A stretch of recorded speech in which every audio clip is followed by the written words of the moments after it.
মিয়ানমারের বাংলাদেশ সীমান্ত লাগোয়া রাজ্য আরাকানের মোট ১৭টি শহরের মধ্যে মাত্র ৩টি বাদে সব শহর এখন বিদ্রোহী আরাকান আর্মির নিয়ন্ত্রণে।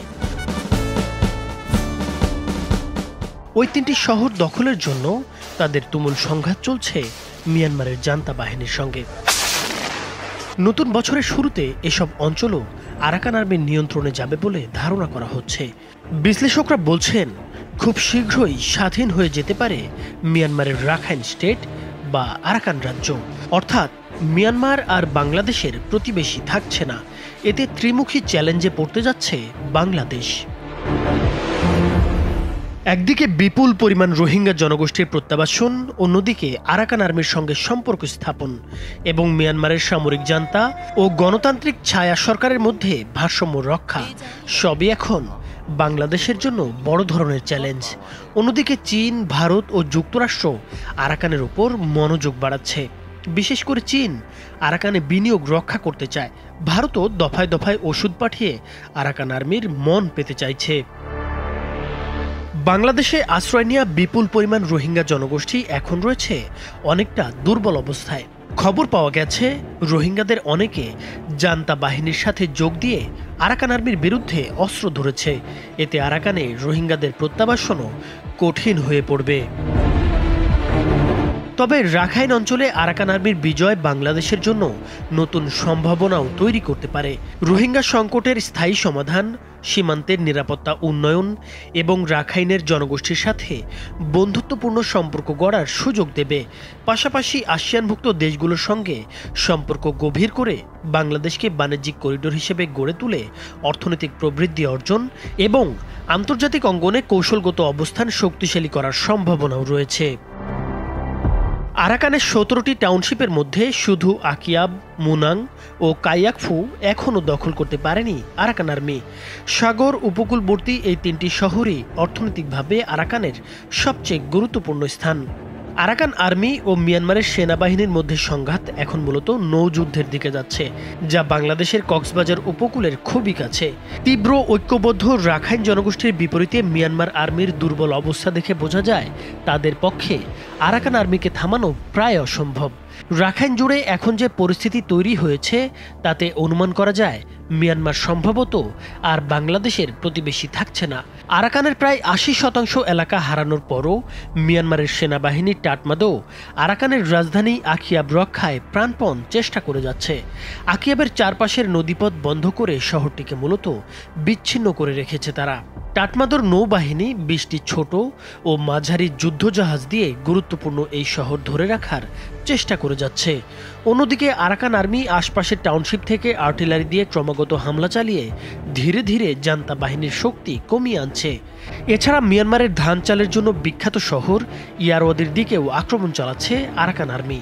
তাছাড়া এখানে ৩টি নীল সমুদ্র সৈকত রয়েছে, যা আরাকান আর্মির জন্য বিপুল রাজস্ব আয়ের সম্ভাবনা তৈরি করছে।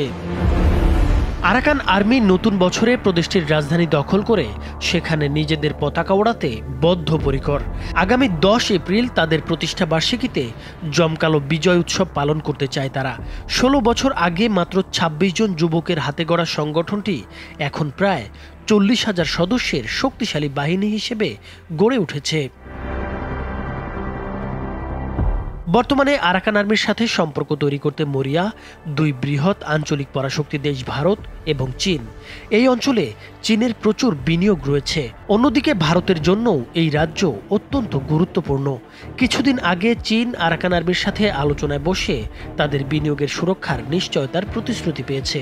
ভারতও এ পর্যন্ত বেশ কয়েকবার আরাকান আর্মির জন্য ঔষধের চালান পাঠিয়ে আরাকান আর্মির সাথে সুসম্পর্ক তৈরির চেষ্টা চালিয়ে যাচ্ছে। পরিস্থিতি এমন দাঁড়িয়েছে যে দীর্ঘ ২৪০ বছর পর আরাকানের জনগোষ্ঠী নিজেদের মর্যাদা ফিরে পেয়েছে। তবে আরাকানের এই পরিবর্তন রোহিঙ্গা জনগোষ্ঠীর জন্য খুব বেশি সুখবর বয়ে আনবে বলে মনে হচ্ছে না। কারণ রোহিঙ্গাদের অনেকে ইতোমধ্যে সরকারি বাহিনীর সাথে যোগ দিয়ে রোহিঙ্গা বিদ্বেষী আরাকান আর্মির বিরুদ্ধে লড়াই করছে। অথচ এই জান্তা বাহিনীর অত্যাচার, জুলুম আর নির্যাতনের ভয়ে লাখ লাখ রোহিঙ্গা বাংলাদেশে পালিয়ে আসতে বাধ্য হয়েছিল। এছাড়া রোহিঙ্গাদের সশস্ত্র সংগঠন আরসাও আরাকান আর্মির বিরুদ্ধে কাজ করছে। ফলে রাখাইনে আরাকান আর্মির নিয়ন্ত্রণ প্রতিষ্ঠিত হলে রোহিঙ্গাদের নাগরিকত্ব দাবি এবং নিজ ভূমিতে ফেরার পথ আরও কঠিন হয়ে পড়বে বলে আশঙ্কা করছেন বিশ্লেষকরা। তবে আরাকান আর্মি বাংলাদেশের কাছ থেকে বন্ধুত্বের স্বীকৃতি এবং মানবিক সহায়তা চায়। এমন পরিস্থিতিতে বাংলাদেশকে কৌশলগতভাবে পদক্ষেপ নেওয়ার পরামর্শ দিয়েছেন নিরাপত্তা বিশেষজ্ঞ, সাবেক কূটনীতিক ও শিক্ষাবিদরা। Institute of peace and security স্টাডিজের আয়োজনে অনুষ্ঠিত এক আলোচনা সভায় এ পরামর্শ উঠে আসে।